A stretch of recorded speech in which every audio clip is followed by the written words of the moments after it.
নমস্কার বন্ধুরা, পদ্মদির রান্নাঘরে আপনাদের সবাইকে স্বাগত। আজকের রেসিপিতে রয়েছে দুধ পুলির রেসিপি। শীতকালের জন্য বাঙালিদের ঘরে ঘরে নানা রকমের পিঠে পালনের উৎসব অলরেডি শেষ হতে চলেছে। তাই আজকের আমি নিয়ে এলাম বাঙালিদের অন্যতম প্রিয় দুধ পুলির রেসিপি। আজকের এই রেসিপিটা শুরু থেকে একদম শেষ অবধি পুরোটা দেখুন। শেয়ার করব নানা রকমের টিপস, যেগুলো ফলো করলে আপনাদেরও দুধ পুলি ঠান্ডা হবার পর একদমই শক্ত হবে না। আরামসে 2 থেকে 3 দিন অবধি ফ্রিজে রেখে খেতে পারবেন এবং পুলি যখন দুধে ফোটাবেন তখনও কিন্তু ভেঙে যাবে না। চলুন দেখে নেওয়া যাক সেই সমস্ত টিপস। প্রথমেই এই দুধ পুলির জন্য আমি এই নারকেলের পুরটাকে বানিয়ে নেব। তার জন্য আমি কড়াই খুব ভালো মতো গরম করে ডাইরেক্টলি কড়াইয়ের মধ্যে দিয়ে দিচ্ছি একটা মাঝারি সাইজের একটা নারকেল কোড়া। নারকেল কোড়াটাকে আমি কড়াইয়ের মধ্যে দিয়ে দিলাম এবং পুরটা বানাবার সময় কিন্তু গ্যাসের ফ্লেম কিন্তু একদমই সিমে রেখে দিতে হবে। গ্যাস কিন্তু একদম বাড়িয়ে এই পুরটা বানাবেন না। এবার নারকেল কোড়ার সাথে আমি দিয়ে দিচ্ছি এখানে 150 গ্রাম পরিমাণে নতুন গুড়ের পাটালি। আমি পাটালিগুলোকে একদম ছোট ছোট করে কেটে নিয়েছি, যাতে এটা একেবারে গলতে খুব সুবিধা হয়, খুব তাড়াতাড়ি যাতে এটা গলে যায়। আর এরই সাথে আমি দিয়ে দিচ্ছি একটা ছোট এলাচ। ছোট এলাচটাকে আমি এরকম থেঁতো করে গুঁড়িয়ে নিয়ে এর মধ্যে দিয়ে দিচ্ছি। পাটালি গুড়টা একটু গলতে শুরু করলে এবং ভালো মতো নারকেলের সাথে মিশতে শুরু করলে এবার আমি এর মধ্যে দিয়ে দিচ্ছি গুঁড়ো দুধ। আমি এখানে 4 টেবিল চামচ গুঁড়ো দুধ ইউজ করছি। গুঁড়ো দুধের পরিবর্তে কিন্তু খোয়া ক্ষীরও এর মধ্যে দিতে পারেন, এতে কিন্তু এর টেস্টটা কিন্তু অসাধারণ আসে। গুঁড়ো দুধটাকে দিয়েও আমি এই পুরের সাথে খুব ভালো করে মিশিয়ে নিচ্ছি।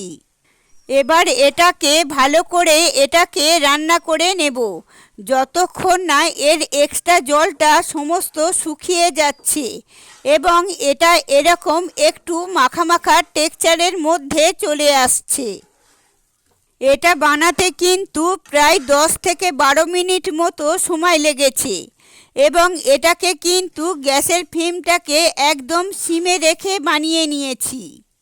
দেখেই বুঝতে পারছেন এটা কিন্তু একদম বেশ টাইট মতো হয়ে গেছে এবং পুরো গায়ে মাখা মাখা হয়ে গেছে। এই অবস্থায় আমি এটাকে কড়া থেকে নামিয়ে নেব। আমাদের এই পুর কিন্তু এখন একদম রেডি হয়ে গেল। এই সেম পুর দিয়ে কিন্তু আপনি পাটিসাপটাও বানাতে পারেন। এই পুরটা এবার একটু ঠান্ডা হলে এবার আমি এটাকে দিয়ে পিঠে গড়া শুরু করব। পুরটাকে নামিয়ে নেওয়ার পর এবারে ওই সেম কড়াইয়ের মধ্যে আমি দিয়ে দিচ্ছি মেজারমেন্ট কাপের 1.5 কাপ পরিমাণে জল। আপনারা চাইলে কিন্তু যে কোনো একটা বাটি মাপ করে জলটা নেবেন। জলটাকে দেওয়ার পর এবার আমি ওর মধ্যে দিয়ে দিচ্ছি অল্প পরিমাণে নুন আর দিয়ে দিচ্ছি আমি 1 চামচ ভরে ঘি। ঘিটা দিলে যেরকম এর ফ্লেভারটা ভালো আসে, গন্ধটা ভালো আসে, সেই রকম কিন্তু পিঠের ওপরের কোটিংটাও কিন্তু খুব সুন্দর নরম একটা টেক্সচারের থাকে, মানে ময়মের কাজটা করে। এবার সমস্ত কিছু ভালো করে মিশিয়ে কড়ার ঢাকনাটাকে চাপা দিয়ে জলটাকে একটু ফুটতে দেব। জলের মধ্যে দেখুন এখন সুন্দর ফুট ধরে গেছে। এবার আমি গ্যাসের ফ্লেমটাকে অফ করে দিলাম এবং এই অফ অবস্থার মধ্যে আমি ডাইরেক্টলি জলের মধ্যে দিয়ে দিচ্ছি প্রথমে 1 কাপ পরিমাণে একটু সেদ্ধ চালের গুঁড়ো। সেদ্ধ চালের গুঁড়োটাকে দিয়ে ভালো করে সমস্ত কিছু আগে হাতা দিয়ে নেড়েচেড়ে মিশিয়ে নিচ্ছি।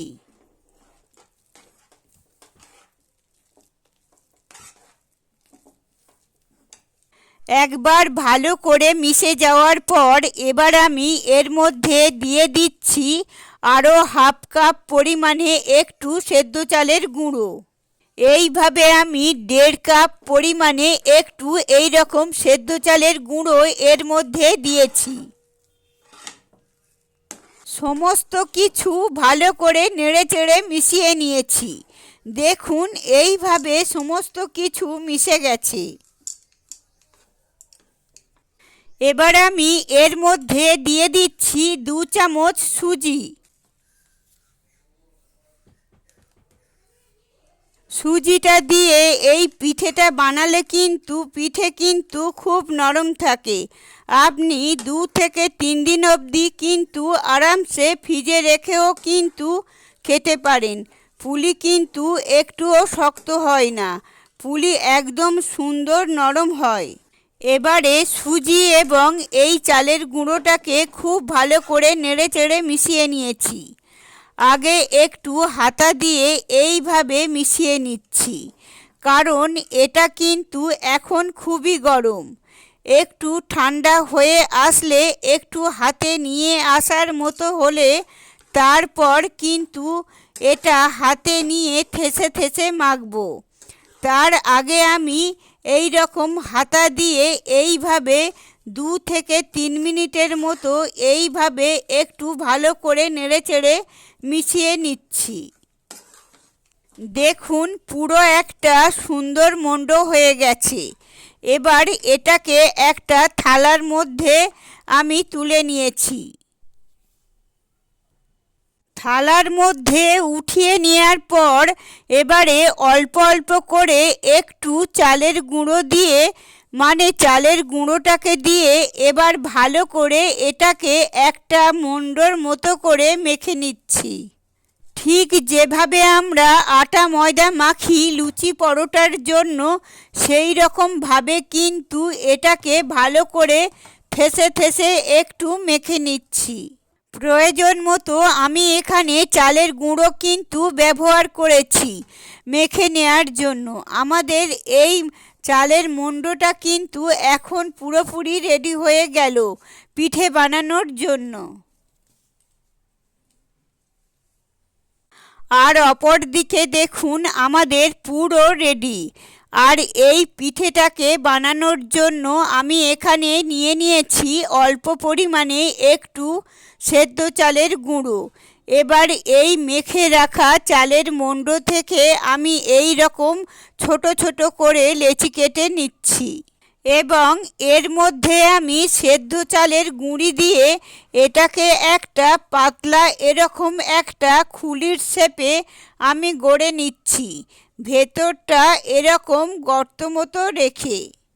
এবার আমি এর মধ্যে দিয়ে দিচ্ছি নারকেলের পুর। পিঠের মধ্যে নারকেলের পুর খুব বেশি দেবেন না, তাহলে পিঠেটা মোড়ার সময় পুরটা বেরিয়ে গিয়ে পিঠেটা ফেটে যাওয়ার চান্সেস থাকে। তাই আমি পুরটা অল্প অল্প করে দিচ্ছি। পুরটা দেওয়ার পর এবারে পিঠেটাকে ভালো মতো আমি মুখটাকে সিল করে নিয়েছি। দুটো দিক সাইড আমি পুরো ভালো মতো এইভাবে আমি সিল করে নিলাম। সাইডটাকে এইভাবে মুড়ে নিলাম, যাতে পিঠে যখন দুধে ফুটবে তখন যেন পিঠে ভেঙে ফেটে না যায়। এইভাবে আমি একটা একটা করে সমস্ত পিঠে গড়ে নিচ্ছি। এই পিঠেটাকে আমি রেডি করে রাখলাম। আমি আরও একটা সেমভাবে লেচি কেটে নিচ্ছি।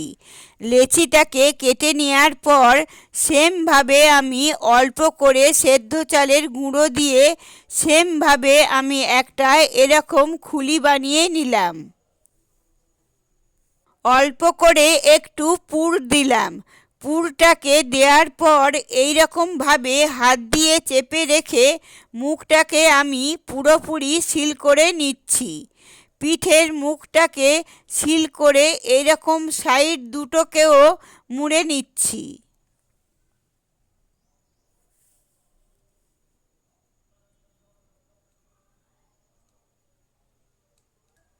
আমাদের পিঠে কিন্তু এখন এইভাবে একটা একটা করে রেডি হয়ে যাচ্ছে। পিঠেগুলোকে থালার মধ্যে রাখার সময় আমি থালার মধ্যে অল্প করে একটু চালের গুঁড়ো ছড়িয়ে দিচ্ছি। এর ফলে কি হবে, পিঠেগুলো একটার সাথে একটা লেগে চিপকে না যায়। পিঠেগুলো বানানোর সময় খেয়াল রাখবেন, পিঠেগুলো যখন বানানো হয়ে যাচ্ছে সেই সময় যেন পিঠেগুলো একদম নরম স্মুথ টেক্সচারের হয়। পিঠের গায়ে যেন কোনো রকম ফাটল না থাকে, তাহলে কিন্তু সেই পিঠেও কিন্তু খুব শক্ত হবে। এর জন্য কিন্তু পিঠের মণ্ডটাকে খুব কিন্তু ভালো মতো ডলে ডলে মাখতে হবে।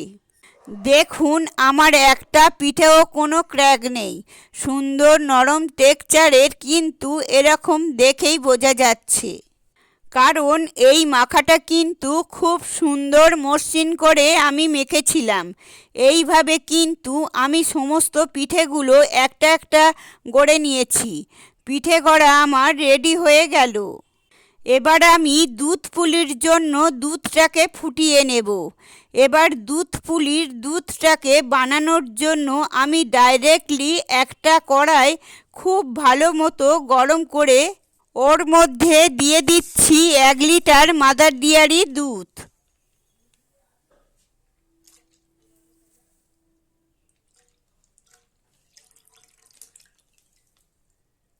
দুধটাকে দিয়ে ভালো করে নেড়েচেড়ে মিশিয়ে নেওয়ার পর এবার আমি এর মধ্যে দিয়ে দিচ্ছি 1/2 কাপের একটু বেশি গুঁড়ো দুধটাকে এবারে লিকুইড দুধের সাথে খুব ভালো করে মিশিয়ে নিয়েছি। এইভাবে দুধটাকে মিশিয়ে পুলি পিঠের জন্য এইরকম ক্ষীরটা বানালে কিন্তু এর টেস্টটা কিন্তু অসাধারণ আসে, একদম ক্ষীরের টেক্সচারটা আসে এবং খেতেও কিন্তু খুবই টেস্টি হয়। এই সময় আমি এর মধ্যে দিয়ে দিলাম 3টে থেঁতো করা ছোট এলাচ আর 2টো তেজপাতা। এবারে এই সমস্ত কিছু খুব ভালো করে মিশিয়ে এই দুধটাকে একটু ফুটতে দেব। দুধটাকে ভালো মতো কিন্তু জাল দিয়ে নিতে হবে, তারপর কিন্তু আমি পিঠেগুলো এর মধ্যে দেব। দুধ ভালো মতো জাল না হলে কিন্তু পিঠেগুলো কিন্তু দেবেন না। এবার 5 মিনিট সময় লাগবে এই দুধটাকে ভালো মতো জাল দিতে। এই দুধটা কিন্তু বেশি ঘন করার দরকার নেই, কারণ যেহেতু আমি এর মধ্যে গুঁড়ো দুধ ইউজ করেছি, এটা কিন্তু এমনি টেক্সচারটা খুবই কিন্তু ঘনর দিকে থাকবে। দুধটা এখন ভালো মতো ফুটে গেছে। দুধের মধ্যে দেখেই বুঝতে পারছেন বেশ ভালো একটা বাবুল সৃষ্টি হয়েছে। এবার এই সময় আমি গ্যাসের ফ্লেমটাকে একটু মিডিয়ামে রেখে দিলাম। মিডিয়ামে রেখে দেওয়ার পর এবার আমি এর মধ্যে এক এক করে সমস্ত পিঠেগুলোকে ছাড়বো। এই পিঠেগুলো কিন্তু একবারে ছাড়বেন না, এই রকমভাবে একটা একটা করেই কিন্তু দুধের মধ্যে ছাড়তে হবে।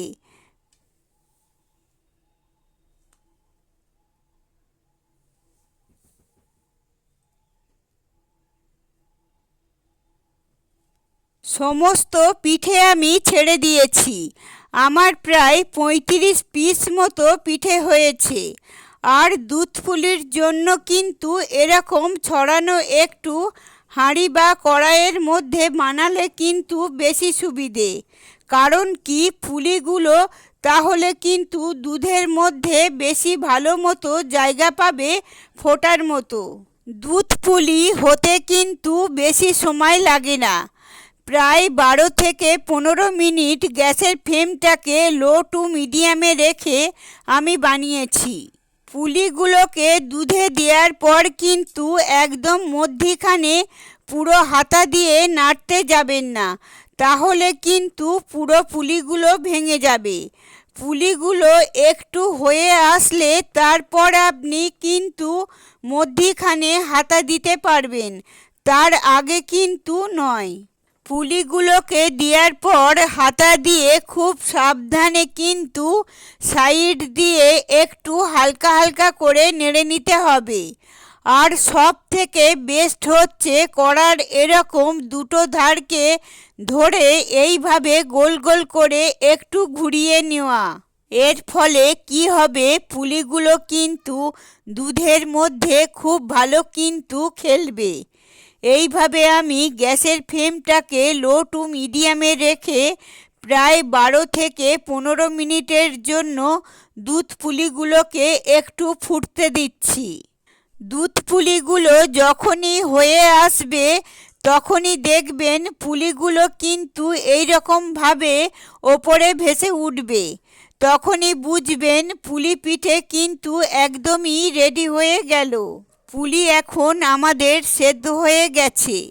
এবার আমি এর মধ্যে দিয়ে দেব পাটালি গুড়। তবে পাটালি গুড় দিলে যেহেতু দুধের মধ্যে ফোটালে যেহেতু ফেটে যাবে, সেই জন্য আমি কি করলাম, গ্যাসের ফ্লেমটাকে আমি অফ করে দেব। গ্যাসের ফ্লেমটাকে আমি অফ করে দিয়েছি। দুধটা এখন যেহেতু খুবই গরম, তাই এবার আমি এর মধ্যে দিয়ে দিচ্ছি পাটালি গুড়। পাটালি গুড়টাকে দেখুন আমি এই রকম ছোট ছোট টুকরো করে কেটে নিয়েছি, যাতে এটা দুধের মধ্যে মিশতে খুবই সুবিধে হয়। এখানে আমার রয়েছে 250 গ্রাম পরিমাণে পাটালি গুড়। দুধটা যেহেতু খুবই গরম এবং পাটালি গুড়টা যেহেতু ছোট ছোট করে কাটা, তাই দুধের মধ্যে এটা খুব ইজিলি মিশে যাবে। পাটালি গুড়টাকে দিয়ে কিন্তু এবারে হালকা করে একটু মিশিয়ে নিচ্ছি আমি দুধের মধ্যে। এরপর ঢাকনাটাকে চাপা দিয়ে এইভাবে আমি 10 মিনিটের জন্য একটু রেখে দেব। গুড় দিয়ে কিন্তু আর ফোটাবেন না, তাহলে দুধ কেটে যাওয়ার চান্সেস থাকে। 10 মিনিট পর আমি ফিরে এলাম। এখন কিন্তু পাটালি গুড় কিন্তু দুধের সাথে খুব ভালো মতো মিশে গেছে। গ্যাসের ফ্লেম কিন্তু একদমই অফ ছিল এবং গরম দুধের ভাপের মধ্যে কিন্তু গুড়টাও কিন্তু খুব ভালো মতো মিশে গেছে। পাটালি গুড়টা দেওয়ার ফলে এই পুলির কালারটাও কিন্তু খুব সুন্দর চেঞ্জ হয়ে গেছে, সুন্দর একটা লালচে কালার চলে এসেছে। গুড়টাও এখন খুব ভালো মতো মিশে গেছে। আমাদের দুধ পুলি কিন্তু একদমই রেডি হয়ে গেল। নতুন গুড়ের পাটালি দিয়ে দুধ পুলি কিন্তু এখন একদমই রেডি হয়ে গেল। এবার এটাকে ভালো করে নেড়েচেড়ে মিশিয়ে নিয়েছি। আপনারা দেখেই বুঝতে পারছেন কতটা দেখতে সুন্দর হয়েছে। এবার এটা একটু ঠান্ডা হলে তারপর পরিবেশন করুন। তবে দুধ পুলি কিন্তু আমার কাছে বেস্ট লাগে এটা যখন বাসি হয় তখন খেতে, তখন তার টেস্টটা কিন্তু পুরো আলাদা হয়। আর এরকম দুধ পুলি কিন্তু 2 থেকে 3 দিন অবধি সুন্দর নরম থাকবে, একটুও শক্ত হবে না। আপনারাই এই টিপস ফলো করে বানিয়ে দেখুন। আশা রাখবো আপনারাও নিরাশ হবেন না। আজকের এই রেসিপিটা ভালো লেগে থাকলে অবশ্যই কমেন্ট করে জানাবেন। আমার চ্যানেলে নতুন বন্ধু হয়ে থাকলে চ্যানেলটি সাবস্ক্রাইব করে দেবেন। ভালো থাকবেন, সুস্থ থাকবেন, ধন্যবাদ।